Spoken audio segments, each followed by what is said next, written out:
नमस्कार दोस्तों, स्वागत है आपका हमारे YouTube चैनल भागवत चिंतन पर। आज मैं आप सभी के सामने हनुमान जी की एक ऐसी सत्य घटना लेकर आई हूँ जिसे सुनकर आपका उनके प्रति प्रेम भाव और श्रद्धा और बढ़ जाएगा। तो आइए शुरू करते हैं इस कथा को।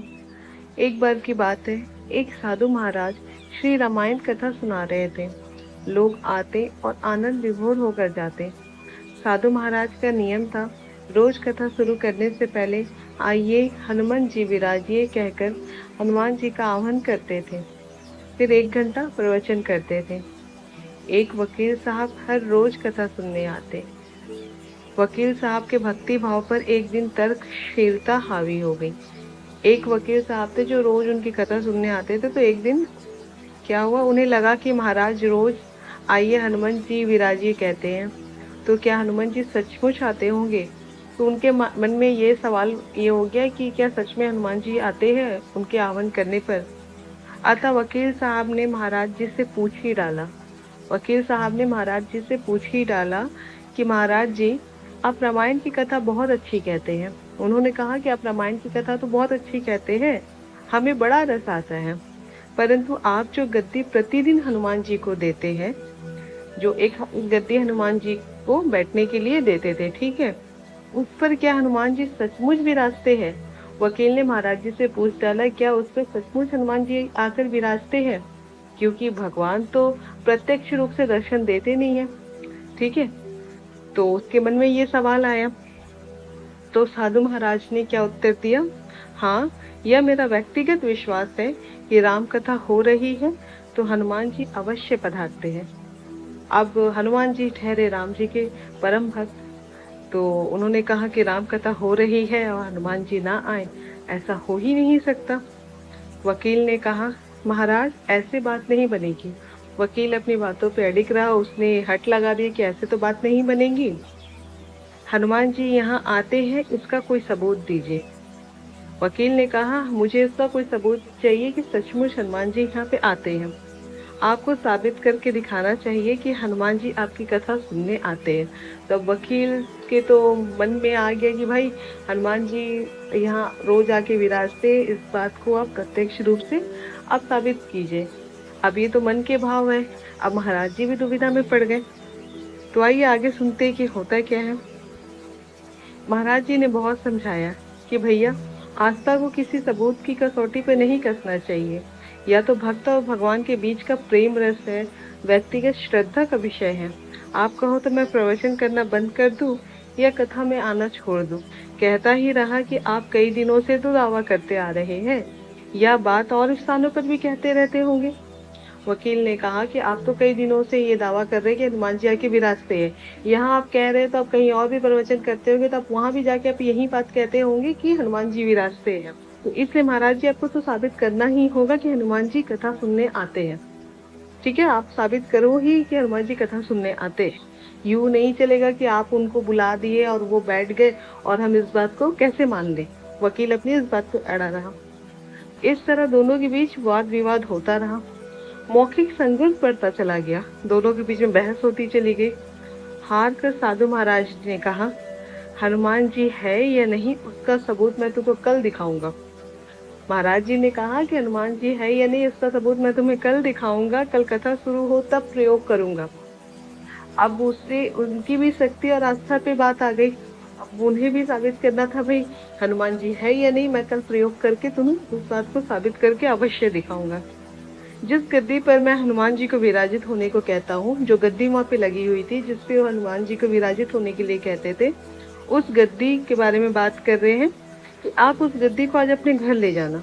उन्होंने कहा कि आप उस गद्दी को घर ले जाना। महाराज जी ने वकील को कहा कि उस गद्दी को आप घर ले जाना, कल अपने साथ उस गद्दी को लेकर आना और फिर मैं कल गद्दी यहीं रखूंगा, ठीक है।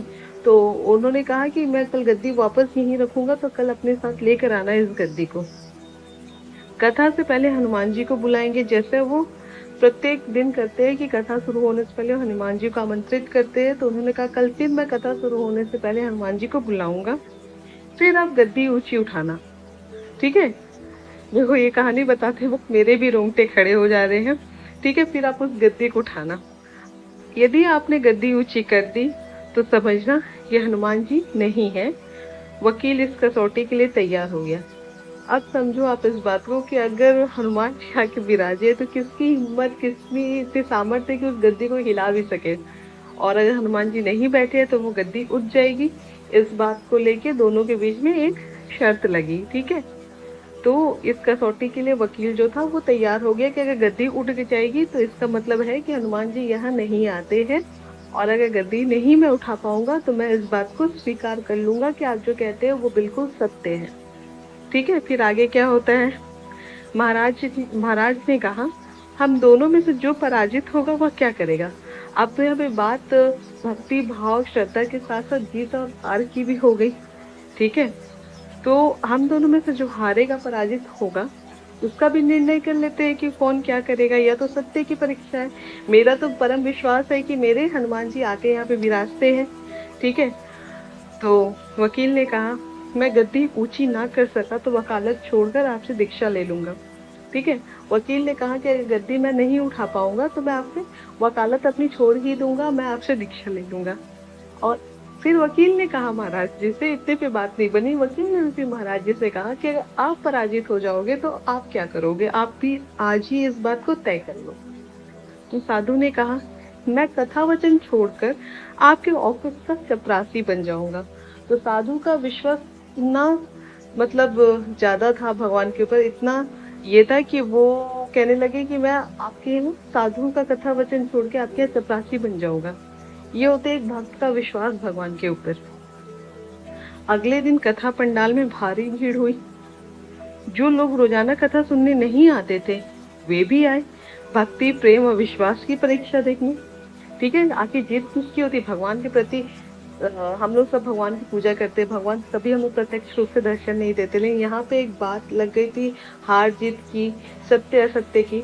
तो जो लोग नहीं भी आते थे वो भी इस बात को देखने आए कि आखिर आज किसकी जीत होगी, क्या होता है कथा वाले पंडाल में। ठीक है, तो भक्ति प्रेम और विश्वास की परीक्षा देखने तो सब आए, काफी भीड़ हुई, पंडाल पूरा गदगद भर गया। श्रद्धा विश्वास का प्रश्न जो था, साधु महाराज और वकील साहब कथा पंडाल में पधारे। साधु महाराज और वकील साहब भी दोनों वहां पधारे और वही गद्दी रखी गई, उस पे हनुमान जी विराजते थे। महात्मा जी ने सजल नेत्रों से मंगलाचारण किया और फिर बोले, आइए हनुमंत जी विराजिए, आइए हनुमंत जी विराजिए। ऐसा बोलते ही साधु महाराज के नेत्र सजल हो उठे। अब यहाँ पे साधु महाराज जो एक भक्त है वो भक्ति भाव से हनुमान जी को याद कर रहे कि हे भगवान, हे बजरंगबली, हे हनुमान जी, अब आप ही हो जो मेरी लाज रख सकते हो, मेरे श्रद्धा विश्वास को टूटने मत देना। मन ही मन उन्हें प्रार्थना करके वो बहुत ही सजल नेत्रों से, भीगी आंखों से उन्हें याद किया और कहा कि आइए हनुमान जी विराजिए। मन ही मन साधु बोले, प्रभु आज मेरा प्रश्न नहीं बल्कि रघुकुल रीति के परंपरा का सवाल है। मैं तो एक साधारण जन हूँ, मेरी भक्ति और आस्था की लाज रखना। फिर वकील साहब को निमंत्रण दिया गया। अब यहाँ देखो, वो हनुमान जी को इनविटेशन दे दिए, आमंत्रित कर दिए और मन ही मन उनसे बहुत प्रार्थना की कि मेरी लाज रखना, भरी सभा में मुझे मेरे सत्य को साबित करना। तो वकील साहब को निमंत्रण दिया गया। भाई वकील साहब की बारी। अब आते हैं वकील साहब। अब वकील साहब को गद्दी ऊंची करनी थी। उन्होंने गद्दी ऊंची करने के लिए अपने हाथ को आगे बढ़ाया। अब यहाँ पे आप बताओ होता क्या है। अब यहाँ पे ऐसा होता है कि गद्दी उठाना दूर की बात है, वो उस गद्दी को स्पर्श तक ना कर पाए। ऐसा तो हो नहीं सकता कि भक्त सच्चे मन से भगवान को याद करे, सच्चे मन से उनकी प्रार्थना करे, उनकी पूजा करे, भगवान आते ना हो, भगवान उनकी मदद के लिए ना आए, उन्हें भरी सभा में लज्जित कर दे। ऐसा तो हो ही नहीं सकता ना। अब वो वकील भरी सभा में लज्जित हो रहा है क्योंकि काफी प्रयास करने के बाद भी 3 बार उसने हाथ आगे बढ़ाया लेकिन गद्दी को स्पर्श तक ना कर पाया। उठाना तो बहुत दूर की बात है। महाराज जी सब देख रहे थे, गद्दी को पकड़ना तो दूर, वकील साहब गद्दी को छू भी ना सके। 3 बार वकील साहब पसीने से तरबतर हो गए, पसीने से तरबतर हो गए। उन्होंने अपनी ये शरीर की पूरी ताकत लगा ली, उस गद्दी को स्पर्श तक ना कर पाए, जिसमें उस पसीने से तर-बतर हो गए, लेकिन वो उस गद्दी को स्पर्श तक ना कर पाए। वकील साहब साधु महाराज के चरणों पे गिर पड़े। वकील साहब साधु महाराज के चरणों पे गिर पड़े, क्योंकि वो गद्दी को स्पर्श भी ना कर पाए, और साक्षात ही इस बात का प्रमाण था कि हनुमान जी आके उस गद्दी पे अभी भी विराजे हैं और हमेशा विराजते हैं। तो वकील साहब साधु महाराज के चरणों में गिर पड़े और बोले, महाराज, गद्दी उठाना तो दूर, मुझे मालूम नहीं कि क्या हुआ, क्यों मेरा हाथ भी गद्दी तक नहीं पहुंच पा रहा। अतः मैं अपनी हार स्वीकार करता हूँ। कहते हैं कि श्रद्धा भक्ति के साथ की गई आराधना में बहुत शक्ति होती है। मानो तो देव नहीं तो पत्थर, मानो तो देव नहीं तो पत्थर, प्रभु की मूर्ति तो पाषाण की होती है, लेकिन भक्त के भाव से उसे प्राण प्रतिष्ठा होती है, तो प्रभु विराजते जरूर है, प्रभु विराजते जरूर है। तो दोस्तों, आज की ये कथा आपको कैसी लगी हमें जरूर बताएं, और वीडियो पसंद आई हो तो चैनल को लाइक शेयर एंड सब्सक्राइब जरूर करें। जय बजरंगबली की, जय श्री राम।